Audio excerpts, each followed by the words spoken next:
Good evening and welcome to News 10 Night Watch. Educators feeling slammed.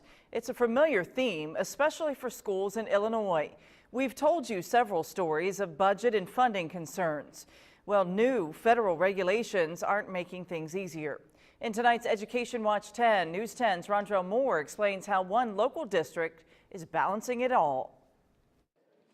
Schools out here at the Hudsonville School District, their minds focusing on homework for the night, but hers focusing on something else. Frustration. I mean, honestly, it's frustration. It's a word we've heard plenty of times from schools in the land of Lincoln. State funding issues, they haven't gone away. In fact, she'd ballpark the state still owes them about $200,000.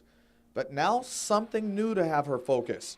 For the first time since, I guess, the history of this country, this tax-exempt entity is looking at having to pay a federal tax. The Affordable Health Care Act, something she agrees with in theory, but something that's causing her concerns.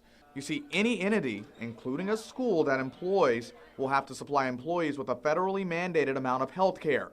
That'll cost more than what they spend now, and it'll apply to any employee who works over 30 hours a week. You know, we have some good solid subs that we use, and unfortunately, I'm going to have to look and make sure that I stay within those time frames. But with all that, potentially thousands of dollars diverted, you'll still see plenty of young scholars here, learning.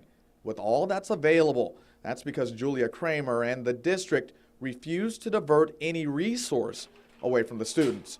She hopes the government will eventually share that same belief. Our students are the most important natural resource we have to offer. If we don't take care of them, if we don't educate them, there is going to be a much bigger issue and problem on the horizon.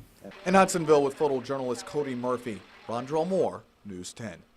Kramer says they've been told that they'll only receive 89% of their government state aid, and that percentage could soon go down.